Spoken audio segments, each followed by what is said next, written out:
Hello everybody and welcome back to Louisiana Homestead. Yesterday I canned some butter and I had a good bit of butter canned. I actually was able to do 24 half pints. But for the amount of butter that I had bought and melted, I actually had some left over. So let me show you what I have left over. This is what I've still got. And I've always wanted to try making ghee. So I figured this would be the perfect opportunity for me to try that today with what I have left over in this pot. I think it's going to be a whole lot easier than canning the butter, except the butter should last me up to 5 years the way that I canned it from what I have researched. Now the ghee, from what I've researched, it's maybe only going to last me 6 months to a year. But it's not going to have the milk solids in it, and also the ghee is going to give me some cooking oil that I'm going to be able to cook in a lot higher temperatures than I would be able to cook with the butter. The ghee, from what I understand, it has a pretty high smoke point up to over 400 degrees. I think it's like 425. I don't know, don't quote me on that, but it's a little over 400 for sure. Now butter, its smoke point is like 250, I believe. So I'll be able to cook stuff like steaks or fish, different things that require a higher temperature. So I'm looking forward to that. And I think this is going to be a whole lot easier than canning the butter was, because I'm not going to have the pressure canner. The equipment I'm going to be using is a stainless steel bowl, a strainer, and a coffee filter. Some jars. I'm sure I'm not going to need this many of them, but I have them there. A pot to melt down the butter in, and a stove, of course, and a spoon. I'm going to be using a ladle as well. So butter contains 3 components: water, oils, and milk solids. In cooking this butter down, what I'm trying to do is get the water out of it, and then the milk solids as well. Those are going to go down to the water is going to evaporate out of it. The milk solids are going to go down to the bottom, and they are going to brown. Whenever I pour the oil off of it, the milk solids are going to stay in the pan or get caught in the coffee filter that I just showed you. Now you could use cheesecloth or anything, a cloth, a dishcloth, whatever, to strain it. But we don't want those in our ghee. So I'm going to bring it up to a nice boil. And then once I get it up to a nice boil, I'm going to reduce it some because I don't want it to cook too fast. I don't want it to burn. As you can see, we got a good little rolling boil beginning. I had it about on a medium heat to get it up to the boil that I just showed you, and now I'm putting it down on low. And I'm going to stir it from time to time because I don't want it to burn while I'm waiting on these different processes to take place of the evaporation and the milk solids going to the bottom. The way I understand it is ghee is not much different than clarified butter. Clarified butter just doesn't have that nutty flavor to it. And the reason the ghee does is because you are letting those milk solids go to the bottom of the pan and brown. And that's what gives ghee its nutty flavor and a little bit of a darker color as well. You can see I've got a good little boil going, a nice little soft boil. It's been boiling like this for about 15-20 minutes. Now remember,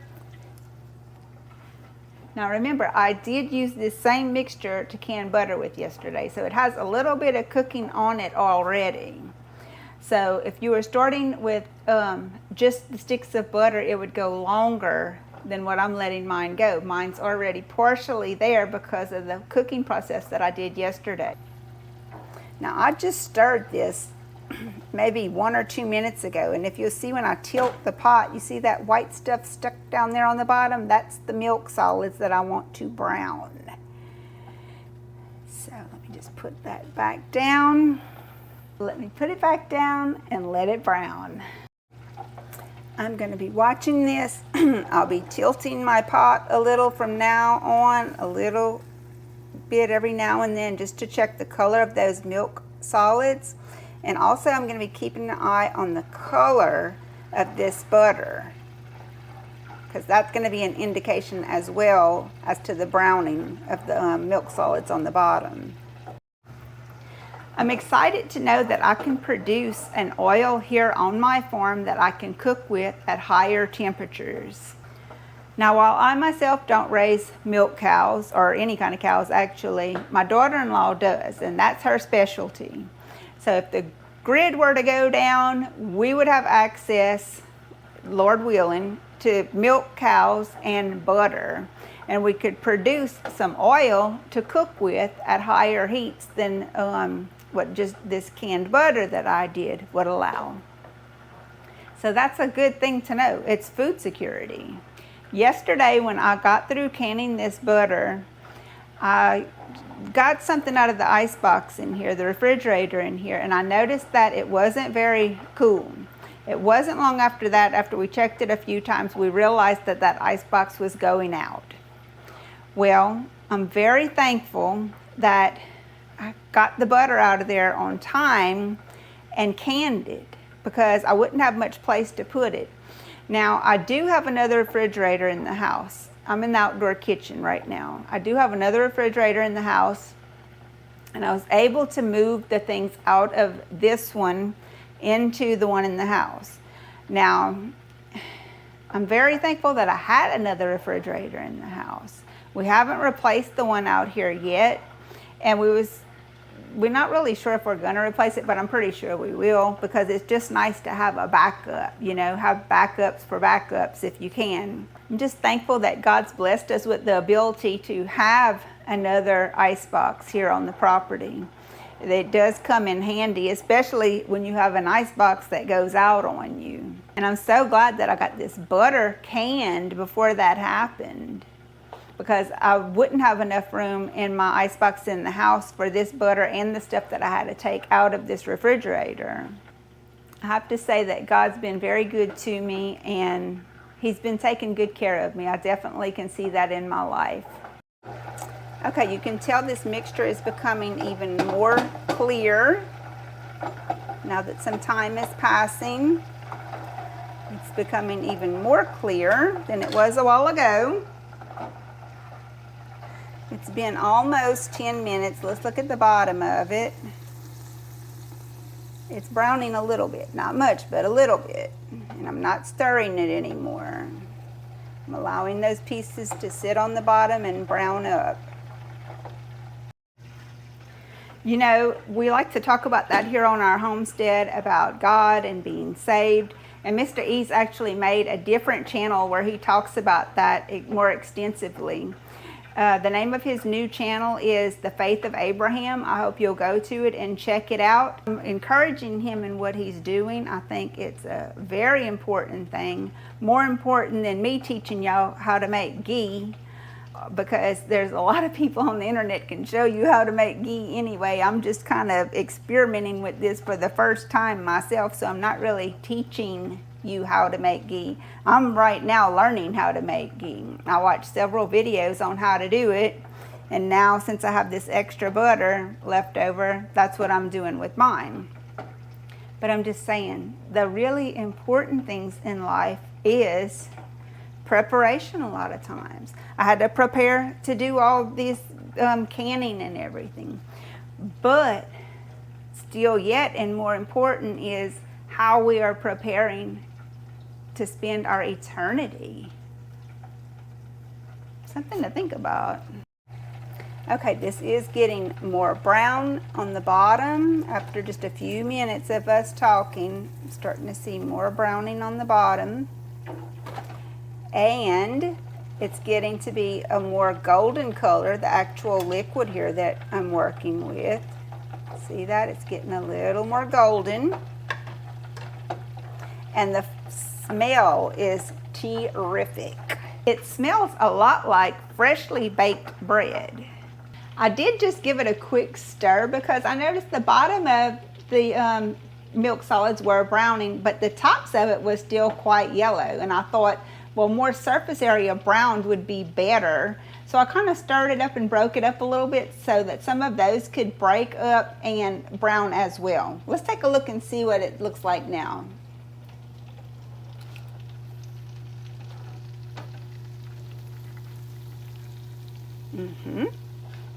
See, those are going to fall and they're going to brown a little bit too. So that's good.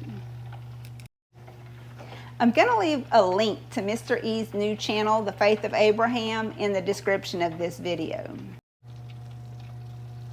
Okay guys, when I tilt the pot now, it is very brown on the bottom. So what I'm going to do at this point is turn it off. And I'm going to let everything settle to the bottom. I'm going to come back and check this in about 30 minutes after I think, you know, by then everything should be settled. Okay, it's been 30 minutes. What I want to do is get this little bit of white stuff off of the top. So I'm just going to pull that to the side and skim it off of there. So that's what I'm going to do right now. Okay, this is what it looks like with all the white stuff removed from the top. You can still see the brown stuff on the bottom, and I'm just going to try to strain that off out of the pot just to wet the coffee filter here to help it go through a little bit easier. Cheesecloth I know would have worked a lot faster, but I couldn't find my cheesecloth. I'm not even sure that I have any left, so I'm going to be using this coffee filter instead. I'm just going to, I really wish I had the cheesecloth because I don't like this coffee filter too much, but that's what I have to work with.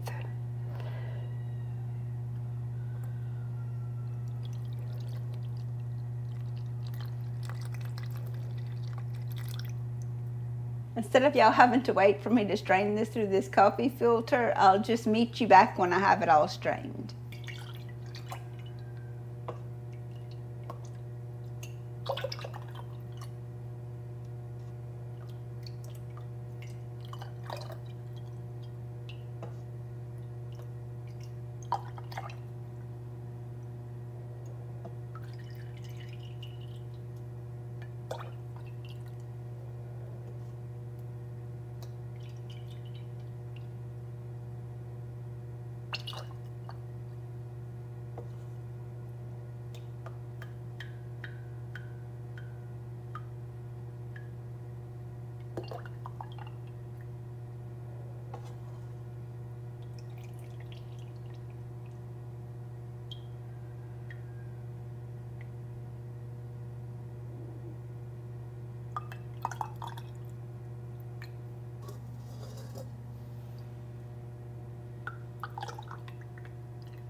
There it is.